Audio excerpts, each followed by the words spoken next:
Hello, আসসালামু আলাইকুম। Welcome to Sharif commerce academy. আজকে অনলাইনে ক্লাস হচ্ছে বিবিএ ফার্স্ট ইয়ার অ্যাকাউন্টিং এবং ম্যানেজমেন্ট ডিপার্টমেন্টে প্রিন্সিপাল অফ অ্যাকাউন্টিং এই সাবজেক্টে অ্যাকাউন্টিংয়ের chapter number 7 control of cash এবং ম্যানেজমেন্ট ডিপার্টমেন্টের জন্য chapter number 8.1 accounting for asset oblique accounting for cash. এই চ্যাপ্টারে আজকে হচ্ছে আমাদের ফার্স্ট লেকচার। তো এই চ্যাপ্টারে জাতীয় বিশ্ববিদ্যালয়ের যে সিলেবাস দিছে এই সিলেবাস আলোকে টোটাল এই চ্যাপ্টারকে আমরা তিনটা ফরম্যাটে ভাগ করছি।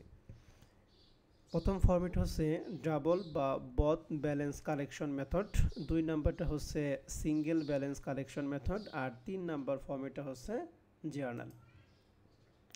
তো এই তিনটা ফরম্যাটের মধ্যে তোমাদের জন্য 1 নাম্বার এবং 3 নাম্বার এই দুইটা ফরম্যাট বেশি গুরুত্বপূর্ণ।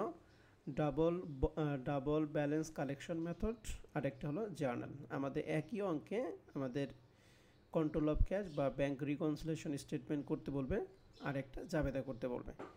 আর সিঙ্গেল ব্যালেন্স কালেকশন মেথড যেটা আছে এটা নর্মালি আসে না, তারপর আমরা এটা করব।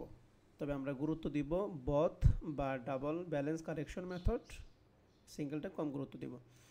তো এই চ্যাপ্টার থেকে জাতীয় বিশ্ববিদ্যালয় অ্যাকাউন্টিং ডিপার্টমেন্টে 2016 সাল থেকে 2023 সাল পর্যন্ত যে প্রশ্নগুলো আছে তার একটা অ্যানালাইসিস আমি দিছি। দেখতেছি যে এই চ্যাপ্টার থেকে অ্যাকাউন্টিং ডিপার্টমেন্টে 2016 সালে পার্ট সিতে একটা প্রশ্ন আসছে, 2017 সালে পার্ট সিতে একটা, 2018 সালে পার্ট সিতে একটা, 2019 সালে এই চ্যাপ্টার থেকে কোনো প্রশ্ন হয় নাই, 20 সালে পার্ট সিতে একটা, 21 সালে পার্ট সিতে একটা, 22 সালে পার্ট সিতে একটা, পার্ট বিতে একটা, 23 সালে পার্ট সিতে একটা। তো দেখতেছি 2017 সাল থেকে শুরু করে 2023 সাল পর্যন্ত প্রত্যেক বছর এখান থেকে পার্ট সিতে একটা করে প্রশ্ন আসতেছে। তো তোমরা পরীক্ষা দিবে 2024 সালে, আশা করি 2024 সালে এখান থেকে পার্ট সিতে একটা প্রশ্ন আসবে, এবং যদি ভাগ্য ভালো থাকে তাহলে পার্ট বিতেও প্রশ্ন পাইতে পারো। এটা ছিল অ্যাকাউন্টিং ডিপার্টমেন্টের অ্যানালাইসিস। এখন আমরা চলে যাব ম্যানেজমেন্ট ডিপার্টমেন্ট অ্যানালাইসিস। তো ম্যানেজমেন্ট ডিপার্টমেন্টে এই চ্যাপ্টার থেকে 2016 সাল থেকে 2023 সাল পর্যন্ত যে প্রশ্নগুলো আছে তার একটা অ্যানালাইসিস দেখতেছি। যে 2016 সালে পার্ট সিতে একটা প্রশ্ন দিছে, 2017 সালে এখান থেকে কোনো প্রশ্ন দেয় নাই, 18 সালে পার্ট সিতে একটা প্রশ্ন, 19 সালে পার্ট সিতে একটা প্রশ্ন, 20 সালে পার্ট সিতে দুইটা প্রশ্ন দিছে একই চ্যাপ্টার থেকে, 21 সালে কোনো প্রশ্ন হয় নাই, 22 সালে পার্ট সিতে একটা প্রশ্ন, 23 সালে পার্ট সিতে একটা প্রশ্ন। তো এই ছিল ম্যানেজমেন্ট ডিপার্টমেন্টের অ্যানালাইসিস। তো আশা করি অ্যানালাইসিসটা দেখে তোমরা বুঝতে পারছো যে 2024 সালে এখান থেকে তোমাদের জন্য অ্যাকাউন্টিংয়ের জন্য একটা পার্ট সিতে প্রশ্ন আসবে, ম্যানেজমেন্ট ডিপার্টমেন্টের জন্য পার্ট সিতে একটা প্রশ্ন আসবে। তো আসো প্রিয় শিক্ষার্থী, তাহলে আমরা এই চ্যাপ্টারে বেসিক আলোচনা করব, এরপর আমরা কিছু অঙ্ক করব। শুরুতেই আমরা শিখব হচ্ছে ব্যাংক রিকনসিলিয়েশন স্টেটমেন্টের both balance correction method. Both balance correction মানে কি? উভয়জের সংশোধন পদ্ধতি। এই উভয়জের সংশোধন পদ্ধতির মূল কথাটা হচ্ছে যে দফাটি যে বইতে হিসাবভুক্ত হয়নি বা যে ভুলটি যে বইতে সংগঠিত হয়েছে সেই ভুলটি সেই বইতে সমন্বয় করতে হবে। অর্থাৎ কথা হচ্ছে যে আইটেমটা যার সাথে ভুল হয়েছে সেই আইটেমটা আমরা শুধুমাত্র তার সাথেই সমন্বয় করব। অর্থাৎ বথ ব্যালেন্স কালেকশন মেথডের ক্ষেত্রে আমাদের দুইটা দিক বিবেচনা করতে হবে, একটা হলো পাসবুক আর একটা হলো ক্যাশবুক। এখন পাসবুক কি, ক্যাশবুক কি? পাসবুক হচ্ছে ব্যাংকের কাছে যে বই থাকে সেটাকে আমরা বলবো হচ্ছে পাসবুক, আর ক্যাশবুক মানে কি আমানতকারীর কাছে থাকবে, অর্থাৎ গ্রাহকের কাছে যে বই থাকবে সেটা হলো ক্যাশবুক। এই পাসবুকের সাথে যে ভুলগুলি হবে সেটা আমরা পাসবুকের সাথে সমন্বয় করব, আর ক্যাশবুকে যে ভুলগুলি হবে সেটা আমরা ক্যাশবুকের সাথে সমন্বয় করব। তো এই বথ ব্যালেন্স কারেকশন মেথডের ক্ষেত্রে আমরা ক্যাশ এবং পাস দুইটা একত্রে কাজ করব। তো এটা করার নিয়ম আমাদের একটা ফর্মুলা দিয়ে দিছি, একটা ছক দিয়ে দিছি, এই ছকের মাধ্যমে আমরা এই অঙ্কটা সমাধান করব। তো এই ফরম্যাটের মাধ্যমে যদি আমরা সমাধান করতে চাই তাহলে আমাদের প্রথমে লিখতে হবে name of company, bank reconciliation statement, এবং যে বছর থাকবে লিখতে হবে অ্যাজ অ্যাট 31 ডিসেম্বর 2000, যা থাকবে তাই। আমরা দাগ কাটবো পার্টিকুলার, টাকা এবং টাকা। তো শুরুতেই আমরা যেহেতু এখানে বথ ব্যালেন্স, তাহলে দুইটা একত্রে কাজ করব। এর জন্য আমরা প্রথমে টাইটেলটা লিখব ক্যাশ ব্যালেন্স পার বুক অথবা balance as per bank statement. এই দুইটা কথা একই কথা, যার মেন উদ্দেশ্য হচ্ছে পাসবুক। অর্থাৎ এই দুইটা ভাষা দিয়ে আমরা মনে রাখবো যে এই দুইটা ভাষাকে পাসবুককে ইন্ডিকেট করছে। তাহলে পাসবুকে যখন আমরা টার্গেট করব তখন পাসবুকের সাথে আমরা দুইটা আইটেম যোগ করব এবং একটা আইটেম আমরা বিয়োগ করব। এই দুইটা আইটেম যোগ এবং একটা বিয়োগ করব হবে অ্যাডজাস্টেড ব্যালেন্স, অর্থাৎ পাসবুকের আমরা অ্যাডজাস্টেড ব্যালেন্স বের করব। ঠিক একই রকমভাবে ক্যাশ ব্যালেন্স পার বুক অথবা ব্যালেন্স অ্যাজ পার বুক, এই দুইটা কথা মানে হচ্ছে ক্যাশ বুককে টার্গেট করে। তাহলে ক্যাশ বুকে যখন টার্গেট করব তখন ক্যাশ বুকের সাথে আমরা তিনটা আইটেম যোগ করব এবং দুইটা আইটেম আমরা বিয়োগ করব। বের করব হচ্ছে অ্যাডজাস্টেড ব্যালেন্স। মনে রাখবেন পাসবুকের যে অ্যাডজাস্টেড ব্যালেন্সের যে টাকাটা হবে ক্যাশ বুকের অ্যাডজাস্টেড ব্যালেন্সের ক্ষেত্রে সেম টাকা হবে। যখন এই দুইটা টাকা মিলে যাবে তখনই মনে করতে হবে যে তোমার ব্যালেন্স শিট হয়েছে। তাহলে এখন আসো, তাহলে আমরা পাসবুক যখন করব তখন আমরা কি কি আইটেম যোগ করব এবং কি কি আইটেম বিয়োগ করব, এটাকে আমরা বিস্তারিত শিখে আসি। পাসবুক যখন আমরা করব তখন দুইটা জিনিস যোগ করব। এক, deposit in transit. Deposit in transit জিনিসটা কি, এটা আগে আমরা বিস্তারিত জানব। এখন আমি বিস্তারিত জানাইতেছি, কিন্তু যখন অঙ্কে যাব তখন ডিপোজিট ইন ট্রানজিট দেখার সাথে সাথে তোমাকে মনে রাখতে হবে যে এটা পাসবুকের সাথে যোগ হবে। এখন ব্যাখ্যা দিব কেন এটা পাসবুকের সাথে যোগ হবে। তো শুরুতেই আমরা এখানে লিখছি deposit in transit. Deposit in transit কথাটা মানে কি, ব্যাংক থেকে, ব্যবসা থেকে ব্যাংকে টাকা জমা করার জন্য পাঠানো হয়েছে কিন্তু টাকা ব্যাংকে জমা হয়নি, অর্থাৎ চেকটা পথে আটকে আছে। এই চেকটা যদি পথে আটকে থাকে তাহলে এটাকে আমরা বলবো হচ্ছে ডিপোজিট ইন ট্রানজিট। তাহলে এটার সমাধান কি, যেহেতু টাকা ব্যাংকে জমা করার জন্য পাঠানো হয়েছে তাই ক্যাশ বইয়ের সাথে ক্যাশ বইয়ের সাথে যোগ করা হয়েছে, অর্থাৎ আমানতকারীর কাছে যে ক্যাশ বই থাকে সেই ক্যাশ বইতে যোগ করা হয়েছে, কিন্তু ব্যাংকের কাছে যে পাস বই থাকে সেই বইতে যোগ করা হয় না, কারণ তো চেকটা তো ব্যাংকে যায়ই নাই। যেহেতু ক্যাশ বই পাস বইয়ের সাথে এটা যোগ করা হয় নাই, তার মানে ভুলটা হচ্ছে শুধুমাত্র পাস বইয়ের সাথে। এই জন্য এটা আমরা পাস বইয়ের সাথে যোগ করলেই ক্যাশ এবং পাস বইয়ের দুইটা ব্যালেন্স সমান হয়ে যাবে। তার মানে প্রিয় শিক্ষার্থীরা, এর পরে থেকে যখনই ডিপোজিট ইন ট্রানজিট কথাটা দেখবা তখনই মনে করতে হবে যে এটা পাস বইয়ের সাথে আমরা যোগ করব। কেন যোগ করব তার ব্যাখ্যাটা আমরা এখানে দিছি। যোগ করব কেন, কারণ যেহেতু টাকা ব্যাংকে জমা করার জন্য পাঠানো হয়েছে তাই আমানতকারী হিসাব বইতে যোগ করা হয়েছে, কিন্তু ব্যাংকে যেহেতু চেকটা পৌঁছায় নাই তার মানে পাস বইয়ের সাথে এটা কোনো কাজ করা হয় নাই, মানে পাস বইয়ের সাথে যোগ করা হয় না, এই জন্য আমরা এটা যোগ করে দেব। তাহলে ক্যাশ বুক এবং পাসবুক দুইটা সমন্বয় করলে দুইটা টাকা সমান হয়ে যাবে। তো এরপরে আমাদের যেটা আছে সেটা হচ্ছে ডিপোজিট আন্ডার স্টেট অথবা ইরর অফ ব্যাংক, অর্থাৎ যে ভুল করবে, যদি কাস্টমার ভুল করে তাহলে সেটা আমরা ক্যাশ বইয়ের সাথে কাজ করব, সেটা আমরা ক্যাশ বইয়ের সাথে আমরা যোগ করব ইরর অফ কাস্টমার, আর যদি ব্যাংক ভুল করে তাহলে সেটা আমরা পাস বইয়ের সাথে কাজ করব। এখানে দুইটা কথা, ইরর অফ ব্যাংক অথবা ডিপোজিট আন্ডার স্টেট, এটা যদি থাকে তাহলে পাস বইয়ের সাথে আমরা যোগ করব। কেন যোগ করব ব্যাখ্যা দেখেন, এখানে লেখা আছে ডিপোজিট আন্ডার স্টেট অথবা ইরর অফ ব্যাংক। ব্যাংক আমাদের বইতে টাকা কম দেখাইছে, তাহলে টাকা কম দেখানো কথার মানে কি, এখন টাকাটা বাড়াই দিতে হবে। এই জন্য সমাধান হচ্ছে যেহেতু ব্যাংক আমাদের বইতে টাকা কম দেখাইছে তাই আমরা পাস বইয়ের সাথে কি করতে হবে, তাই পাস বইয়ের সাথে যোগ করলে টাকাটা কি দুইটা সমান হয়ে যাবে। তাহলে ডিপোজিট আন্ডার স্টেট অথবা ইরর অফ ব্যাংক যদি থাকে তাহলে পাস বইয়ের সাথে আমরা সবসময় কি করব, যোগ করব। এরপরে তাহলে পাস বইয়ের সাথে আমরা দুইটা জিনিস যোগ করব, সেটা ব্যাখ্যা আমাদের শেষ। কি কি যোগ করব, ডিপোজিট ইন ট্রানজিট এবং ডিপোজিট আন্ডার স্টেট অথবা কি ইরর অফ ব্যাংক, এই দুইটা আইটেম আমরা পাস বইয়ের সাথে যোগ করব। আর বিয়োগ করব একটা, সেটা কি আউটস্ট্যান্ডিং চেক অর্থাৎ বকেয়া চেক। আউটস্ট্যান্ডিং চেক জিনিসটা কি, লেখা আছে পাওনাদারকে চেক ইস্যু করা হয়েছে কিন্তু পাওনাদার ব্যাংকে চেক জমা দেয় নাই। পাওনাদারকে চেক ইস্যু করা হয়েছে, পাওনাদার যদি চেক ব্যাংকে নিয়ে যেত তাহলে ব্যাংক পাওনাদারকে টাকা পরিশোধ করে দিত, যেহেতু টাকা ব্যাংকে নিয়ে যায় নাই তাহলে এখানে সমাধানটা কি, পাওনাদারকে চেক ইস্যু করা হয়েছে কিন্তু পাওনাদার ব্যাংকে চেক জমা দেয় নাই। যেহেতু পাওনাদার চেক ব্যাংকে জমা দেয় নাই সেহেতু পাস বইয়ের সাথে টাকা বেড়ে আছে।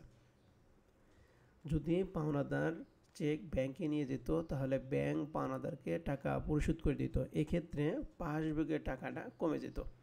এখন যেহেতু পাওনাদার চেক ব্যাংকে নিয়ে যান তাহলে পাসবুকের টাকাটা কি বেড়ে আছে, তাহলে আমাদের পাসবুক যদি সমান করতে চাই তাহলে পাসবুকের সাথে টাকাটা কি করতে হবে, বিয়োগ করতে হবে।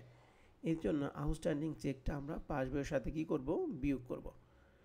তাহলে আশা করি প্রিয় শিক্ষার্থী আউটস্ট্যান্ডিং চেকটা যে কেন আমরা বিয়োগ করব তার ব্যাখ্যা তোমরা বুঝতে পারছো। তাহলে পাসবুকের সাথে আমরা টোটাল কাজ করব তিনটা, জমা করব দুইটা, মানে যোগ করব দুইটা, deposit in transit, deposit under state অথবা ইরোর অফ ব্যাংক, এই দুইটা আইটেম আমরা যোগ করব, আর বিয়োগ করব হচ্ছে একটা, সেটা কি আউটস্ট্যান্ডিং চেক।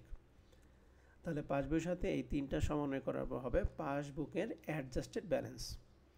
এরপর আমরা করব হচ্ছে ক্যাশ ব্যালেন্স পার বুক বা ব্যালেন্স অ্যাজ পার বুক, কথাটা মানে হচ্ছে ক্যাশ বুক। ক্যাশ বুকের সাথে আমরা কাজ করব, যোগ করব তিনটা আইটেম এবং বিয়োগ করব দুইটা আইটেম। শুরুতেই আমরা যোগ করব ইস্যু চেক ওভার স্টেট, মনে রাখবেন check under state. Deposit under state থাকলে পাসবইয়ের সাথে যোগ করি, যদি ওভার স্টেট থাকে তাহলে সেটা আমরা ক্যাশ বইয়ের সাথে যোগ করব।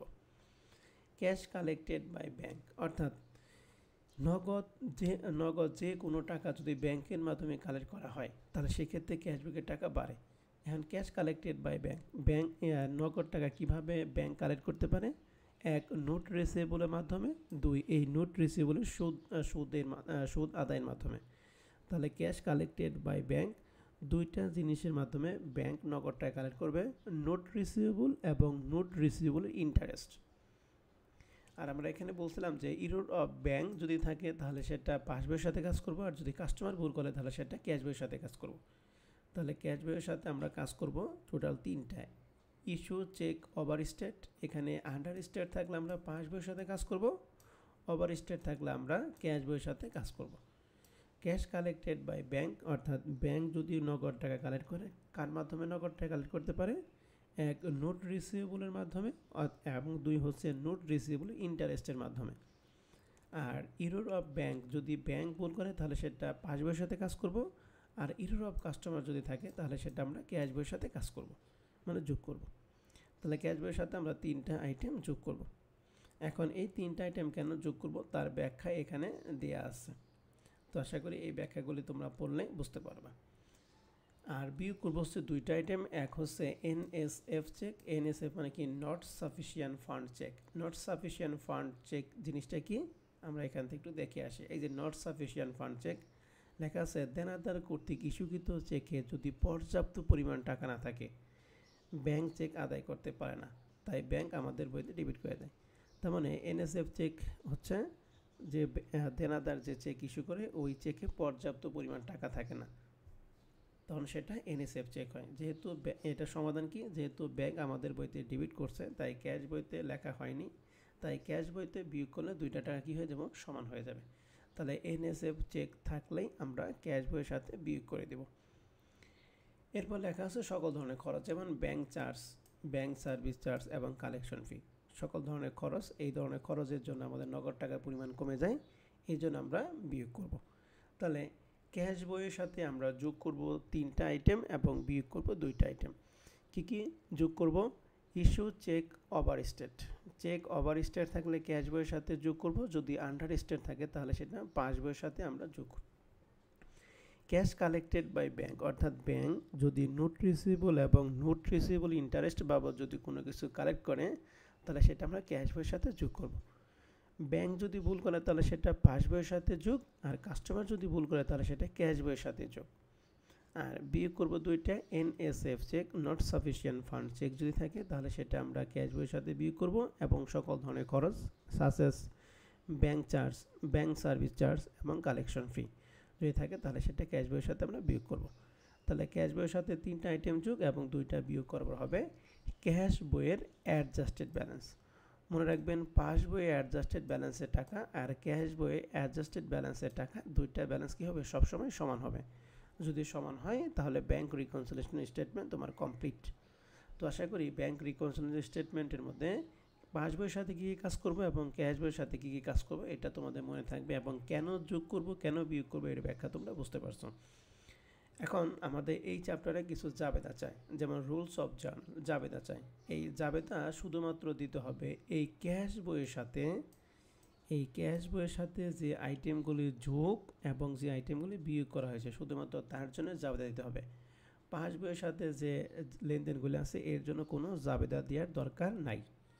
কথাটা আমি আবার বলতেছি, যদি এর ব্যাংক রিকনসিলিয়েশন স্টেটমেন্টে যদি জার্নাল চায় তাহলে সেক্ষেত্রে জাবেদা দিতে হবে শুধুমাত্র যে আইটেমগুলি ক্যাশ বইয়ের সাথে যোগ হয়েছে এবং বিয়োগ হয়েছে তার জন্য জাবেদা দিব। তো ক্যাশ বইয়ের সাথে যে আইটেমগুলি যোগ হয়েছে এর জন্য জাবেদা হচ্ছে প্রথমে আমরা ক্যাশ ডেবিট করব এবং পার্টিকুলার আইটেম ক্রিয়েট করব। এই জন্য লেখা আছে যে আইটেমগুলি ডেবিট করা হয়েছে তার জন্য জাবেদা cash debit particular item credit. আর যে আইটেমগুলি ক্রিয়েট করা হয়েছে তার জন্য ক্যাশ ক্রিয়েট হয়ে যাবে আর ডেবিট হবে পার্টিকুলার আইটেম। অর্থাৎ এখান থেকে বুঝে যে এই তিনটা জিনিসের জন্য জাবেদা দিব ক্যাশ ডেবিট আর পার্টিকুলার, যখন যেটা থাকবে সেটার জন্য জাবেদা দিব। আর এই দুইটার জন্য জাবেদা দিব এই আইটেমগুলি ডেবিট আর ক্যাশ ক্রেডিট। তাহলে আশা করি জাবেদা আমরা বুঝতে পারছি। তো প্রিয় শিক্ষার্থী, যেহেতু আমাদের বেসিক জানা শেষ, এখন আমরা এখান থেকে কিছু প্র্যাকটিস করব। তো প্র্যাকটিসের মধ্যে প্রথম আমাদের যে সাজেশন ছিল এই ফুল সাজেশনের 61 নাম্বার অঙ্কটা আমরা এখন তোমাদের সাথে শেয়ার করব। এটা অ্যাকাউন্টিংয়ের জন্য গুরুত্বপূর্ণ, ম্যানেজমেন্ট ডিপার্টমেন্টের জন্য গুরুত্বপূর্ণ। তো প্রশ্নটা বলা আছে যে from the following information prepare a bank reconciliation statement of A Pubali limited at 31 December 2014। এখানে আমাদের bank balance as per bank স্টেটমেন্টের একটা ব্যালেন্স দিয়ে আছে আর শেষে দিয়ে আছে bank balance as per depositor record. এই ডিপোজিটর মানে হচ্ছে ক্যাশ বুক আর ব্যাংক স্টেটমেন্ট মানে হচ্ছে পাসবুক। যেহেতু এখানে দুইটা ব্যালেন্স দেওয়া আছে এর জন্য আমাদের এটা বথ ব্যালেন্স কালেকশন মেথডে করতে হবে। আর যদি একটা ব্যালেন্স দেওয়া থাকে তাহলে সেক্ষেত্রে সিঙ্গেলটা। তো এখানে দুইটা ব্যালেন্স দেওয়া আছে, আমরা উভয় জের পদ্ধতির মাধ্যমে সমাধান করব। তো এখানে আমাদের রিকোয়ারমেন্টে বলা আছে যে prepare a bank reconciliation statement, আমাদের ব্যাংক রিকনসিলিয়েশন স্টেটমেন্ট করতে হবে এবং 2 নম্বর বলছে জার্নালাইজ দ্য নেসেসারি এন্ট্রি, অর্থাৎ যে এন্ট্রির জন্য জাবেদা প্রয়োজন সেটার জন্য আমাদের জাবেদা দিতে হবে। তো আমরা শুরুতেই ব্যাংক রিকনসিলিয়েশন স্টেটমেন্টটা একটু দেখে আসি। শুরুতেই কোম্পানির নাম লিখছি Pubali limited, bank reconciliation statement as on 31 December 2014। Account title টাকা। তো আমরা যেহেতু দুইটা ব্যালেন্স দিয়ে আছে, আমরা দুইটা ব্যালেন্সের মধ্যে প্রথম bank balance as per bank statement, আমরা লিখছি bank balance as per bank statement. এই কথাটা মানে হচ্ছে আমাদের টার্গেট হচ্ছে, এই কথার মানে হচ্ছে পাসবুক। আমরা এখানে লিখলাম পাসবুক। আরেকটা ব্যালেন্স দিয়ে আছে সেটা হচ্ছে bank balance as per depositor record. তো এটা আমরা লিখতে পারি ব্যাংক ব্যালেন্স অ্যাজ পার বুক। এটুকু কথা হচ্ছে ক্যাশ বুক। তাহলে উপরটা হচ্ছে পাসবুক, নিচেরটা হচ্ছে ক্যাশবুক। আমরা সবসময় উপরে পাসবুকের আইটেমগুলি লিখবো, নিচে লিখবো ক্যাশবুক আইটেম। প্রশ্নের যদি আগে পরে থাকে কোনো সমস্যা নেই, আগে পাসবুক পরে ক্যাশবুক, অথবা আগে ক্যাশবুক পরে পাসবুক, কোনো সমস্যা নেই। মেন কথা হচ্ছে ক্যাশবুক বা পাসবুক আগে পরেটা কোনো সমস্যা না, সমস্যা হচ্ছে অ্যাডজাস্টেড ব্যালেন্স দুইটা সমান করা। তো আসেন প্রিয় শিক্ষার্থী, তাহলে আমরা আইটেমগুলি দেখি। তো এখানে শুরুতে যে আইটেমটা দেওয়া আছে সেটা হলো ডিপোজিট ইন ট্রানজিট। আমরা যখন বেসিক পড়াইছিলাম তখন বলছিলাম ডিপোজিট ইন ট্রানজিট যদি থাকে তাহলে সেটা হচ্ছে পাসবুকের সাথে যোগ করতে হয়। তাহলে যে 54,700 টাকা আমরা পাসবুকের সাথে যোগ করব। এই জন্য যে পাসবুকের ক্ষেত্রে লিখছি অ্যাট ডিপোজিট ইন ট্রানজিট 54,700 টাকা। আর একটা bank balance as per bank statement টাকা ছিল 96,179 আর ব্যাংক ব্যালেন্স অ্যাজ পার বুকের টাকা ছিল 33,560। এই দুটো টাকার সাথে আমরা সবগুলো সমন্বয় করবো। এর মধ্যে ডিপোজিট ট্রানজিট মান পাইলাম 54,700। এরপর লেখা আছে ব্যাংক ইরুর। এই ব্যাংক যদি ভুল করে তাহলে সেটা আমরা পাসবইয়ের সাথে যোগ করি, আর কাস্টমার যদি ভুল করে তাহলে সেটা আমরা ক্যাশ বইয়ের সাথে কাজ করি। যেহেতু ব্যাংক ইরোর আছে 10,000 টাকা, এই জন্য আমরা পাসবইয়ের সাথে কী করবো, যোগ করবো। লিখছি ব্যাংক ইরোর 10,000 টাকা। তাহলে এই দুইটা যোগ করা হয় 64,700 টাকা। তাহলে 96,179 প্লাস 64,700 সমান 1,60,879। এরপরে আমাদের আছে আউটস্ট্যান্ডিং চেক। আমরা জানি আউটস্ট্যান্ডিং চেকটা পাসবইয়ের সাথে বিয়োগ করি, তাহলে 1,29,478 টাকা আমরা পাসবইয়ের সাথে বিয়োগ করবো। তাহলে লিখছি লেস আউটস্ট্যান্ডিং চেক 1,29,478 টাকা। তাহলে এখানে সেম টাকা দিছি 1,60,879 থেকে 1,29,468 টাকা বাদ দিলে আমাদের অ্যাডজাস্টেড ব্যালেন্স হয়ে গেল 31,401 টাকা। তাহলে এটা হলো পাস বইয়ের অ্যাডজাস্টেড ব্যালেন্স। তাহলে ক্যাশ বইয়ের অ্যাডজাস্টেড ব্যালেন্স আমাদের 31,401 টাকাই হতে হবে। দেখি আমাদের হয় কিনা।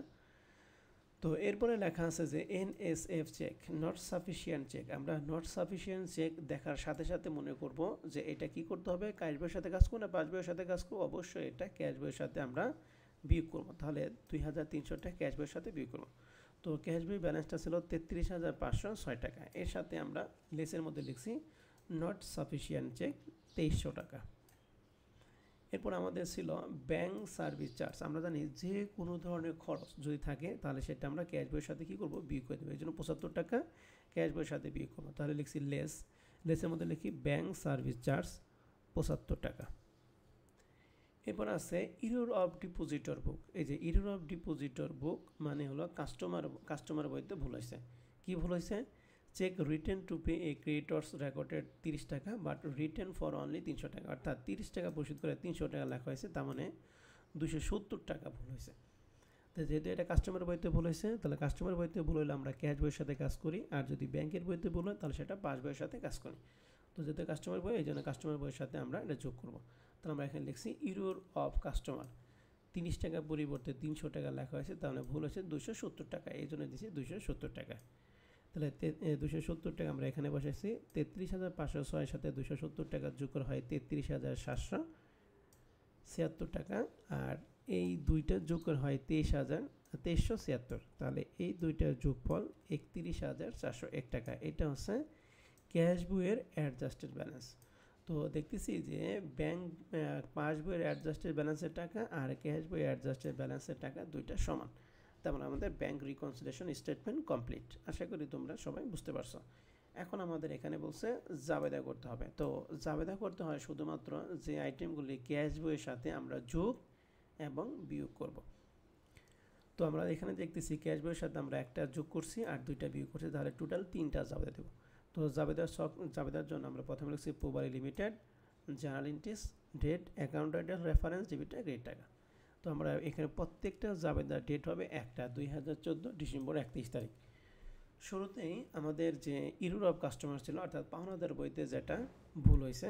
তো আমরা জানি যে ক্যাশ বুকের সাথে যে আইটেমগুলো যোগ হবে এর জন্য ক্যাশ সবসময় ডেবিট হবে, আর যেটা বিয়োগ হবে এর জন্য ক্যাশ সবসময় ক্রেডিট হবে।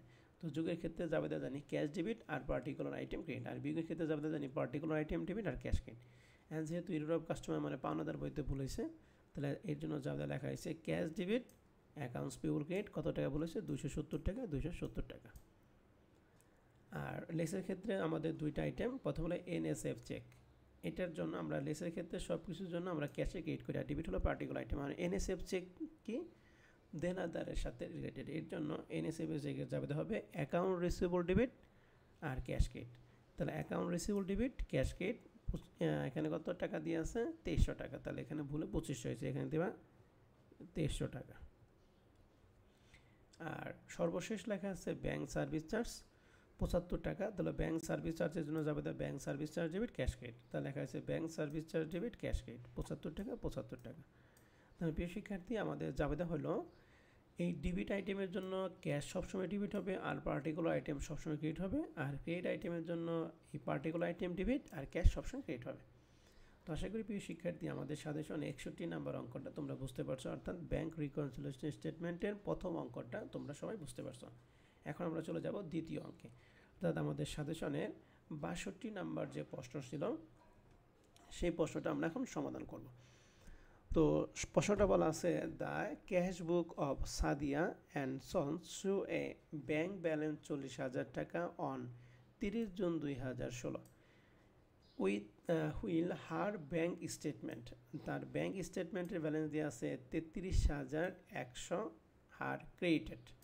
তাহলে ব্যাংক স্টেটমেন্টের ব্যালেন্স দিয়েছে 33,100, আর এখানে সাদিয়ার বইতে অর্থাৎ ক্যাশ বুকের ব্যালেন্স দিয়ে আছে 40,000। তাহলে এখানে দেখতেছি আমাদের দুইটা ব্যালেন্স দিয়ে আছে, তার মানে এই ব্যালেন্সটা আমাদের, এই অঙ্কটা আমাদের করতে হবে বথ ব্যালেন্স কালেকশন মেথড। তাছাড়া রিকোয়ারমেন্ট একে বলা আছে ব্যাংক রিকনসিলিয়েশন স্টেটমেন্ট অন 30/6/2016 ব্র্যাকেটে লেখা আছে বথ ব্যালেন্স কারেকশন মেথড। তো এটা করার জন্য আমরা একটা শখ করবো। প্রথমে সাদি and sons bank reconciliation statement as on 30 June 2016, account titles টাকা টাকা। তো আমরা বুঝলাম অঙ্ক করার জন্য প্রথমে আমরা ক্যাশ বুকের ব্যালেন্স নিয়ে কাজ করব, এরপর আমরা প্রথমে আমরা পাসবুকের ব্যালেন্স নিয়ে কাজ করব, এরপর আমরা ক্যাশ বুকের ব্যালেন্স নিয়ে কাজ করব। তো প্রথমে আমরা যেহেতু পাসবুক নিয়ে কাজ করবো, তাহলে পাসবুক মানে ব্যাংকের যে ব্যালেন্স দিয়ে আছে সেটা কি, এই যে ব্যাংক স্টেটমেন্ট হার ব্যালেন্স 33,100 টাকা। তাহলে আমরা এখানে লিখছি bank balance as per bank statement, অর্থাৎ এটা হলো পাসবুকের কাজ, যার টাকা ছিল 33,100 টাকা। আর উপরে ছিল যে সাদিয়া অ্যান্ড কোম্পানির ব্যাংক ব্যালেন্স দিয়ে আছে 40,000, অর্থাৎ সাদিয়া অ্যান্ড কোম্পানির টাকা, অর্থাৎ ক্যাশ ব্যালেন্স দিয়ে আছে 40,000 টাকা। তো আমরা এখানে লিখছি bank balance as per book, that is cash বুক। এই ক্যাশ বুকের ব্যালেন্স দিয়ে আছে 40,000 টাকা। তাহলে পাসবুকের ব্যালেন্স দিয়ে আছে 33,100, ক্যাশ বুকের ব্যালেন্স দিয়ে আছে 40,000। আমরা দুইটা সমন্বয় করব, দেখব যে অ্যাডজাস্টেড ব্যালেন্স দুইটা সমান হয় কিনা। তো আসো প্রিয় শিক্ষার্থী, আমরা একটা আইটেম পড়ি। প্রথমেই আইটেম যেটা লেখা আছে সেটা হচ্ছে on 30 June 2016 total cash receive 10,500 টাকা was bank but credit to her account on the following day. বলছে যে ব্যাংক রিসিভ করছে 10,500 টাকা। তাহলে 10,500 টাকা রিসিভ করার পরে ব্যাংক কী করবে, আমানতকারীর বইতে ওই দিনই কী করবে, ক্রেডিট করবে। কিন্তু এই ক্রেডিটটা করছে ঠিক তার পরবর্তী ফলোয়িং ডে, মানে পরের দিন, অর্থাৎ যেদিন রিসিভ করছে ওই দিন না করে তার পরের দিন করছে। তার মানে চেকটা হ্যাঙ্গিং অবস্থায় আছে, অর্থাৎ চেকটা পথে আটকে আছে, যেটাকে আমরা বলি ডিপোজিট ইন ট্রানজিট। তো আমরা জানি ডিপোজিট ইন ট্রানজিটটা পাসবুকের সাথে কি করতে হয়, যোগ করতে হয়। এর জন্য আমরা পাসবুকের সাথে যে লিখছি ডিপোজিট ইন ট্রানজিট 10,500 টাকা। এরপর লেখা আছে the bank had a charge Sadian sons account for a another party cheque 1,600 টাকা in error on June 25 and had not rectify the error until July 5, 2016। বলছে যে ব্যাংক ভুলক্রমে সাদিয়ান কোম্পানির বইতে অন্য একটা কোম্পানির চেক এই 1,600 টাকা অন্তর্ভুক্ত করছে। তার মানে অন্য একটা কোম্পানির চেক সাদিয়া অ্যান্ড সন্সের অ্যাকাউন্টে ঢুকাই রাখছে। তাহলে এই ভুলটা করছে হচ্ছে ব্যাংক। তাহলে ইরোর অফ ব্যাংক, আমরা জানি ইরোর অফ ব্যাংকটা পাসবইয়ের সাথে কাজ করতে হয়। তাহলে ইরোর অফ ব্যাংকটা আমরা পাসবইয়ের সাথে যোগ করি। এর জন্য লেখা আছে ব্যাংক ইরোর 1,600 টাকা। এরপরে সি নাম্বার লেখা আছে নোট কালেক্টেড বাই ব্যাংক 4,000 টাকা and interest on bank deposit 1,500 টাকা were not record in the cash বুক।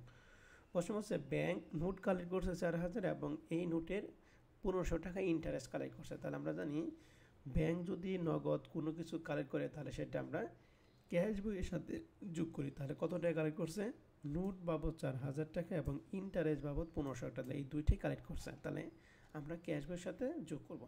তাহলে ক্যাশ বই এখানে লিখছি ক্যাশ কালেক্টেড বাই ব্যাংক 4,000 টাকা নোট, আর এই নোটের সুদ হচ্ছে 1,500, মোট হচ্ছে 5,500 টাকা। এরপরে 4 নম্বর বলছে টোটাল চেক আউটস্ট্যান্ডিং। এই যে চেক আউটস্ট্যান্ডিং, আমরা জানি চেক আউটস্ট্যান্ডিংটা পাসবইয়ের সাথে বিয়োগ করতে হয়। এর জন্য এই যে পাসবইয়ের সাথে লেস লিখছি আউটস্ট্যান্ডিং চেক 6,000 টাকা। এরপরে আছে bank charge not include in the cash book. Bank charge, bank service charge বা যে কোনো ধরনের খরচের জন্য ক্যাশ বইয়ের সাথে আমরা সংশ্লিষ্ট আইটেমটা কী করি, বিয়োগ করি। এর জন্য ক্যাশ বইয়ের সাথে লিস্টের মধ্যে লিখছি ব্যাংক সার্ভিস চার্জ 300 টাকা। আর এখানে বলছে এনএসএফ চেক 1,600 টাকা return by the bank 30/6/2015 were 6,000 টাকা, অর্থাৎ 6,000 টাকা চেক এনএসএফ হয়েছে। তো আমরা জানি এনএসএফের চেকটা ক্যাশ বইয়ের সাথে সমন্বয় করতে হয়। তাহলে ক্যাশ বইয়ের সাথে এনএসএফের সাথে আমরা এনএসএফ চেকটা কী করছি, বিয়োগ করছি 6,000 টাকা। তাহলে সবগুলো আইটেম পড়া শেষ, এখন আমরা সমন্বয় করব। তাহলে আমাদের পাসবই ব্যালেন্স হলো 33,200, এর সাথে আমরা দুইটা আইটেম যোগ করছি যার যোগফল 12,100 টাকা। তাহলে এই দুইটার যোগফল 45,200, বিয়োগ করছি একটা 6,000, এখানে 6,000 টাকা দিছি। তাহলে 45,200 থেকে এই 6,000 টাকা বিয়োগ করা হয় 39,200 টাকা। এটা হলো আমাদের পাসবুকের অ্যাডজাস্টেড ব্যালেন্স। অ্যান্ড ক্যাশ বুকের অ্যাডজাস্টেড ব্যালেন্সের টাকা ছিল 40,000, এর সাথে আমরা যোগ করছি একটা 5,500। তাহলে এই দুইটা যোগ করা হয় 45,500, আর বিয়োগ করছি 6,000, 3,000 সমান 6,300। তাহলে 45,600 থেকে 6,300 টাকা বাদে থাকে 39,200। তাহলে ক্যাশ বুকে অ্যাডজাস্টেড ব্যালেন্স 39,200, পাসবুকে অ্যাডজাস্টেড ব্যালেন্সও কত, 39,200। তাহলে দুইটা ব্যালেন্স যেহেতু মিলে গেছে, তার মানে ব্যাংক রিকনসিলিয়েশন স্টেটমেন্ট আমাদের ক্লিয়ার। আশা করি প্রিয় শিক্ষার্থী ব্যাংক রিকনসিলিয়েশন স্টেটমেন্ট তোমরা বুঝতে পারছো। এখন আমরা চলে যাব, এটা 2 নম্বর রিকোয়ারমেন্টে বলছিল necessary journal entries to rectify the book balance. তাহলে আমাদের জাবেদা করতে হবে, আমরা জানি জাবেদা করতে হয় শুধুমাত্র ক্যাশ বুকের সাথে যে আইটেমগুলি যোগ এবং বিয়োগ হয়েছে, যেগুলো যোগ হবে তার জন্য ক্যাশ ডেবিট, যেগুলো বিয়োগ হবে তার জন্য ক্যাশ ক্রেডিট। তো এখানে আমরা কালেক্ট করছি দুইভাবে, নোট রিসিভেবল বাবদ এবং ইন্টারেস্ট বাবদ। তাহলে এই দুইটি হবে ক্রেডিট আর ডেবিট হবে ক্যাশ। তাহলে এই জন্য জাবেদা লেখা হয়েছে 2016 30 জন ক্যাশ ডেবিট, নোট রিসিভেবল 4000 টাকা আর ইন্টারেস্ট রেভিনিউ 1500 টাকা, এই দুইটা মিলে একত্রে 5500 টাকা। এনএসএফ চেকের জন্য আমরা একটু আগে জাবেদা পড়লাম account receivable debit cash credit, তাহলে account receivable debit cash credit 6000। আর ব্যাংক সার্ভিস চার্জের জন্য জাবেদা একটু আগে পড়লাম bank service charge debit cash credit 300 টাকা 300 টাকা। তো আশা করি প্রিয় শিক্ষার্থী আমরা জাবেদা বুঝতে পারছি। তাহলে এই ছিল আমাদের সাজেশনের 2 নম্বর অঙ্কটা, অর্থাৎ 62 নম্বর প্রশ্ন। তাহলে প্রিয় শিক্ষার্থী আমরা লেকচার 1-এ ব্যাংক রিকনসিলিয়েশনের বেসিক আলোচনা এবং 2টা অঙ্ক আমরা করালাম। আমরা আগামী ক্লাসে আরও 2টা অঙ্ক করাবো, ঠিক আছে? তো সবাই এই পর্যন্ত ভালো থাকো, সুস্থ থাকো, আল্লাহ হাফেজ।